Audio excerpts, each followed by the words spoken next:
మరి సమయంలో మనందరము మరి దేవుని వాక్యము అనగా హిబ్రూ భాష నేర్చుకుంటున్నాము. ఈ యొక్క భాష నేర్చుకోవడం ద్వారా మరి దేవుని వాక్యాన్ని సత్యంగా సరిగా అర్థం చేసుకుంటాం. మనము మరి రూట్ వర్డ్స్ ద్వారా మరి అబద్ధ బోధలు, తప్పుడు బోధలు కాకుండా మరి అనేక రకాల మరి భిన్న బోధలు బోధలేకుండా దేవుని వాక్యాన్ని సరిగా అర్థం చేసుకొని సత్యంలో జీవించడానికి అవకాశం ఉంటుంది. హీబ్రూ భాష నేర్చుకోవడానికి దేవుడు మనకు అవకాశం ఇచ్చాడు కనుక ఈ సమయంలో మనం ప్రార్థన చేసుకొని ప్రారంభించుకుందాం. మరి పరిశుద్ధ యేసయ్యకి వందనాలు చెల్లిస్తున్నాం. ఈ సమయాన్ని దీవించండి. మీరు మాతో మాట్లాడండి. హీబ్రూ భాష నేర్చుకోవడానికి ముందుకు వెళ్తున్నాం. మీరు సహాయం చేసి నడిపించి బలపరచుమని, మరి చూస్తున్న యూట్యూబ్ శ్రోతలందరినీ మీరు బలపరిచి దీవించమని యేసు నామములో ప్రార్థించి వేడుకుంటున్నాం తండ్రి. ఆమేన్. ఈ యొక్క భాషను మనం నేర్చుకోవడానికి మనము గడిచిన ఎపిసోడ్లో 6 అక్షరాలు నేర్చుకున్నాం. ఆలెఫ్, బెత్, గిమల్, దాలెత్, ఏ, వావ్, జాయిన్. సో ఈ సమయంలో మరి కొన్ని విషయాలు చూసిన తర్వాత ఆ యొక్క భాష నేర్చుకోవడానికి లేక అక్షరాలు నేర్చుకోవడానికి ముందుకెళ్దాం. మొట్టమొదట ఈ యొక్క భాషను మన సెమిటిక్ లాంగ్వేజ్ అంటారు. మరి సెమిటిక్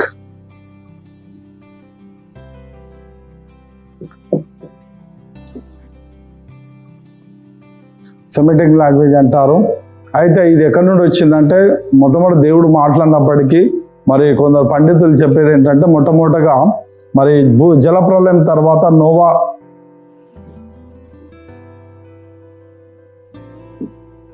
వచ్చిండు. ఆ తర్వాత మరి ఈ నోవాకు 3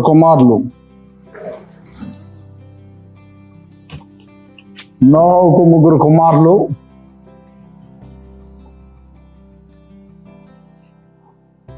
జాఫెత్, యాపేతు, హాము, షేము. ఈ 3 కుమారులు.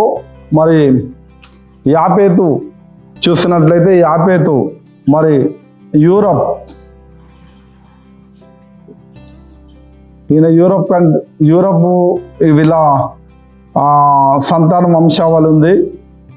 ఐరోపా ఆ దినాల్లో ఉన్న ఖండాల్లో యొక్క హాము అయితే మరి చూసినట్లయితే ఆఫ్రికా,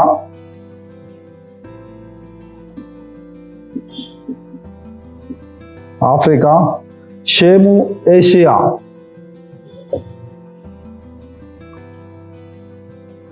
ఆసియా ఖండమంతా విస్తరించుంటున్నాడు.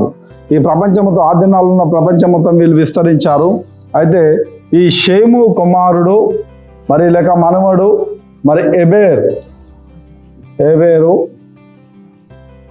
తర్వాత ఎబేర్.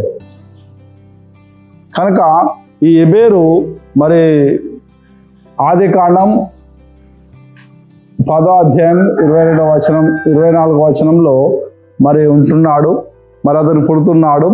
మరి దీన్ని బట్టి మరి షేము ఇబ్రాహిం అనే భాష నుండి మరి ఇబ్రాహిం అనే మాట నుండి ఇబ్రాహిం భాష ఏర్పడ్డది. ఈ షేమును చూసినట్లయితే ఈ షేమ్ అనగా ఈయన నుండే సెమిటిక్ లాంగ్వేజ్ అంటారు.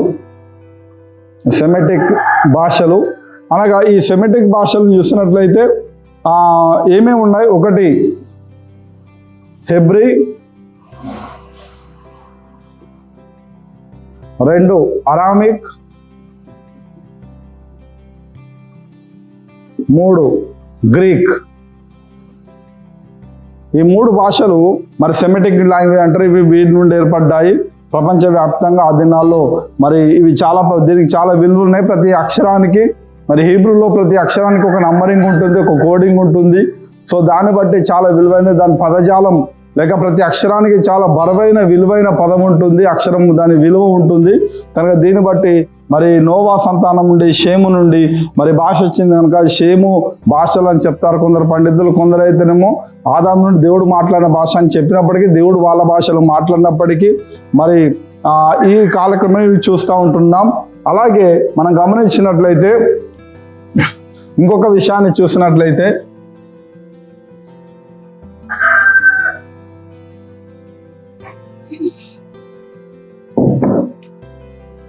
ఇంకొక విషయాన్ని చూసినట్లయితే ఆదాము గురించి మనం నేర్చుకున్నట్లయితే హీబ్రూలో ఇలా రాస్తారు.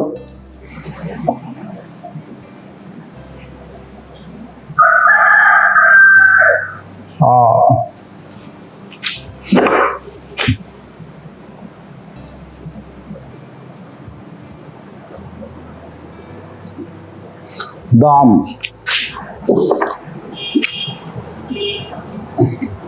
ఈ ఆదాము మరి అనగా ఆదాం అంటే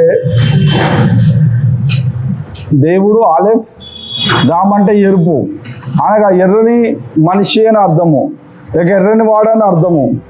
అయితే ఇక్కడ చూసినట్లయితే దీన్ని ఇంగ్లీష్లో రాసినట్లయితే దామ్ ఈ యొక్క అక్షరంలో నుండి మనం చూసి ఆదాములో నుండి యేసు ప్రభు లేక ఆదాము నుండి దేవుడు ఎవరినెవరిని ఆదాములో పెట్టాడంటే అబ్రహాం,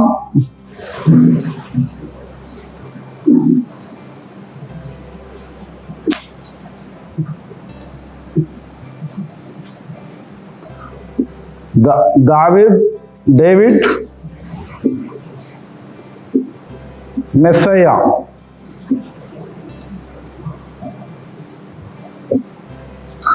ఈ ముగ్గురిని మరి ఆదాములో పెట్టి మరి ప్రవచన పురుషుడు మరి మెస్సయ్య లోకానికి వస్తాడు, ఆయన ద్వారా విమోచన రక్షణ అని ఆదాము మరిలో దేవుడి ముగ్గురిని దాచించుంటున్నాడు. అలాగే మనం చూసినట్లయితే మరి ఒక నిమిషము మొదటి అక్షరాన్ని మనం నేర్చుకున్నట్లయితే మొదటి అక్షరం చూద్దాం. మొదటి అక్షరము ఒక సంఘటన చూద్దాం.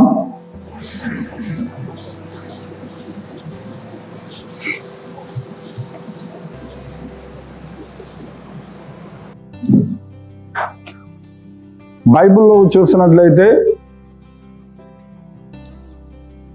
ఆ మొట్టమొదటి అక్షరము మరి ఆదికాండం 1వ అధ్యాయం 1వ వచనంలో ఆది యందు దేవుడు భూమి ఆకాశం సృజించాననే మాటలో మరి మొదటి అక్షరం ఆలెఫ్ అనేది పెట్టకుండా దేవుడు బేరేషిత్ అనగా బేత్ అనే 2వ అక్షరం పెట్టాడు. ప్రారంభం అక్షరము 2వ అక్షరమైన బేత్.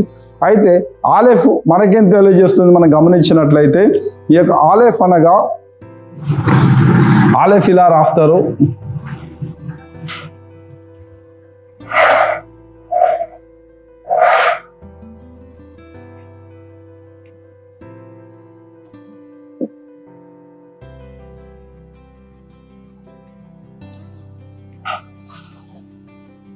దీన్ని ఇంగ్లీష్లో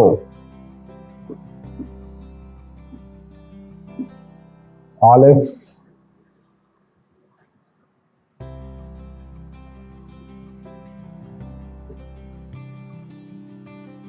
ఆలెఫ్ అని రాస్తారు. అయితే దీనికి నేను మరి నంబరింగ్ అనేది ఉంటుంది. ఆ నంబర్ మనం చూసినట్లయితే ఇది 1వ నంబర్, ఇది 30, తర్వాత ఇది 80. ఈ 3 కూడినట్లయితే 111 వస్తుంది. 80, 30, 110, 1 111 అనగా దేవుడు త్రిత్వము, ట్రినిటీ.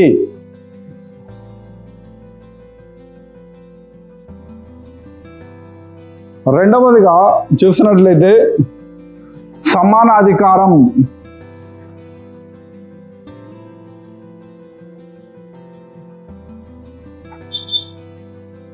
Same authority.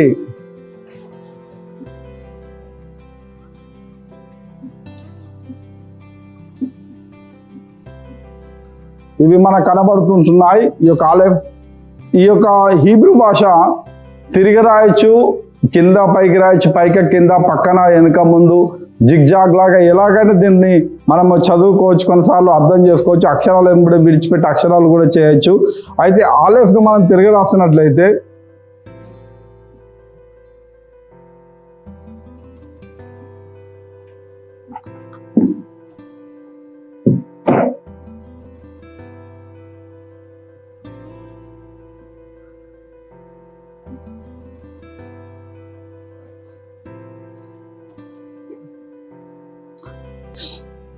ఫెలా. అయితే ఇక్కడ ఇది పే, ఇది కూడా పి, ఇది కూడా పిఏ, పెలా. కానీ దీంట్లో జంట పదాలు అని చెప్పాను కదా, ఇది మొదటి ఇది ఫైనల్ ఫామ్ అంటారు దీన్ని. చివరిలో వచ్చేటప్పుడు ఇది చివరిలో వస్తే ఇలా వస్తుంది ఆ పదములో, మరి ఇది మొదలు వచ్చినప్పుడు ఇలా మరి వస్తుంది. కనుక దీన్ని మనం చూసినట్లయితే అలెఫ్ అనగా గాడ్,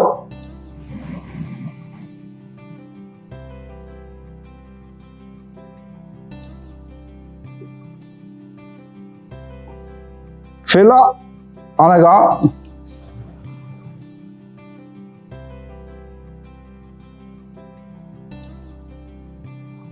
వండర్, అద్భుతకరుడు,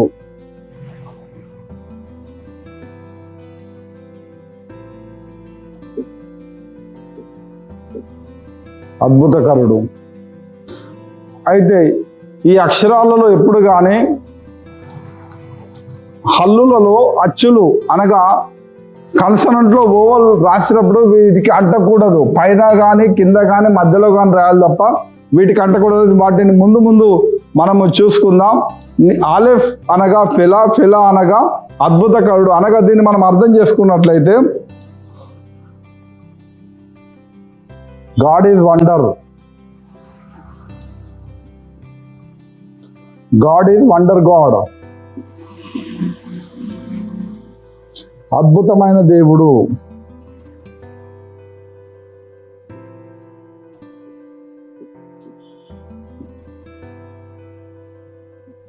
ఇది మనం ఎక్కడ చూస్తాం బైబిల్లో? యెషయా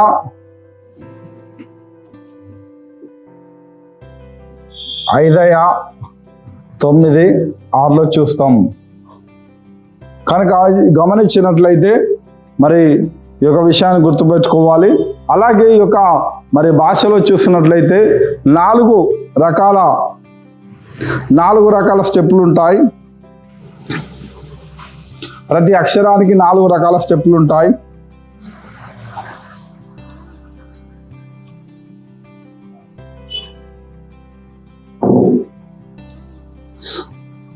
ఈ 4 రకాల స్టెప్పులు అంటే ఏంటి అంటే, ఒకటి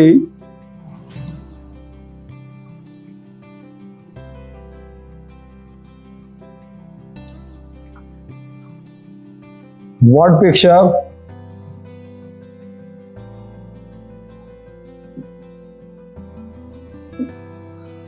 చిత్రలిపి,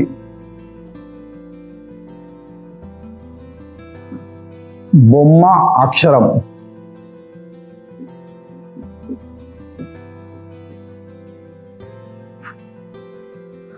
రెండవది సౌండ్,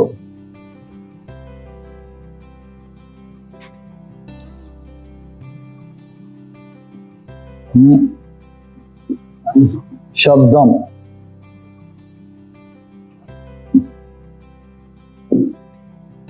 ఉచ్చారణ, మూడవది న్యూమరికల్, అంకెల శాస్త్రం,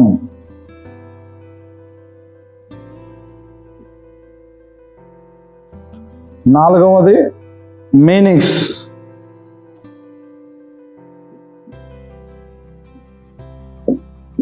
అర్థాలు.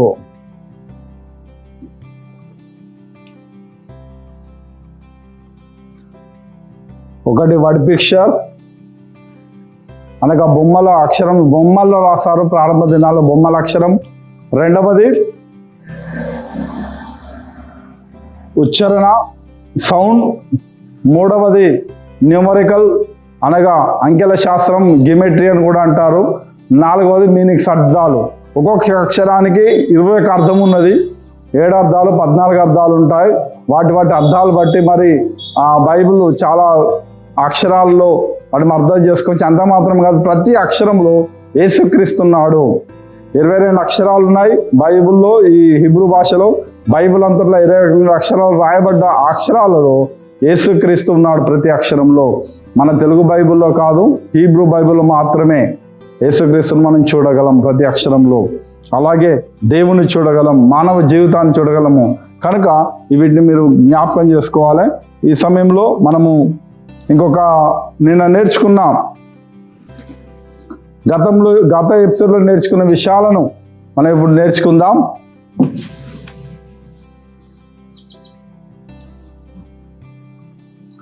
నిన్న మనం ఏం రాసాం? ఆలెఫ్, బేత్, గిమల్, దాలెత్, హే, వావ్. ఈ 6 అక్షరాలు మనం నేర్చుకున్నాము. ఈ 6 అక్షరాలు మళ్ళీ ఎలా రాయాలి అంటే ఇలా లైన్ తీసుకొని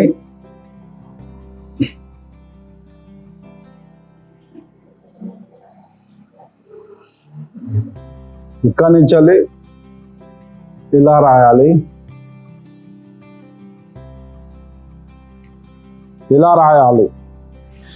వీటిని స్ట్రోక్స్ అంటారు. ఈ స్ట్రోక్స్ ఉంటాయి. నేను మళ్ళీ రాసి చూపిస్తాను, చూడండి. దీనికి 3 స్ట్రోకులు వస్తాయి. 3 strokes will come.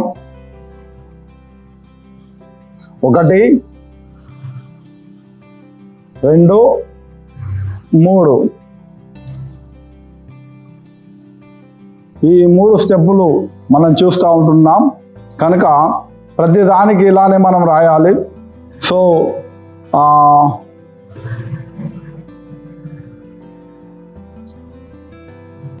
వీటికి ఉచ్చారణ చూద్దాం. ఆలెఫ్ అనగా అది దేవుని అక్షరము. ఆ సైలెంట్ అక్షరం, దానికి ఉచ్చారణ లేదు.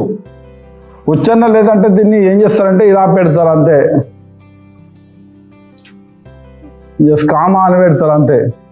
దానికి ఉచ్చారణ లేదు, అనగా శబ్దం లేదు, సౌండ్ లేదు. రెండో దీన్ని బేత్ అని అంటారు, బి. అయితే ఇక్కడ మనం గమనించినట్లయితే దీనిలో ఇది కూడా బేతే, అనగా దీన్ని వేత్ అంటారు. సో మధ్యలో డాట్ ఉంది కదా, దాన్ని డాగేష్ అంటారు.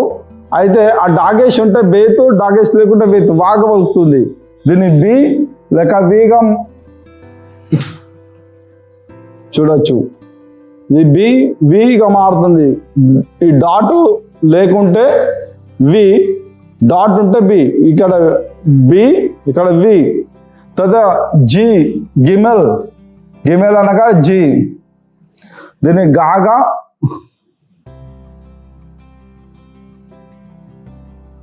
జాగా మలుచుకోవచ్చు, మాట్లాడవచ్చు. డి, డాలెత్ అనగా డి. డా, దా. దీన్ని హే, కానీ దీన్ని ఎలా అనాలంటే కడుపులో నుండి రావాలి. హే, హే, ఇలా మాట్లాడాలి. ఇవన్నీ నోటితో మాట్లాడుతున్నాము, ఇది కడుపు. హే, హేకు హెచ్ వస్తుంది.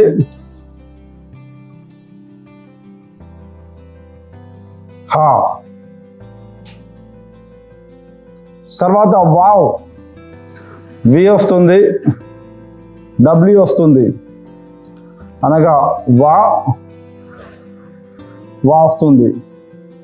కనుక వీటిని, ఈ అక్షరాలు మీరు గమనించండి, వీటిని నేర్చుకోండి, గమనించండి. మరొక ఎపిసోడ్లో ఇంకా ఎక్కువ విషయాలు నేర్చుకుందాం. మిగతా అక్షరాల గురించి నేర్చుకుందాము. మరొక ఎపిసోడ్లో కలుద్దాం. మీరు చూస్తూనే ఉండండి. మరి మీకు లైక్ కొట్టండి, మీరు సబ్స్క్రైబ్ చేయండి, షేర్ చేయండి. Thank you.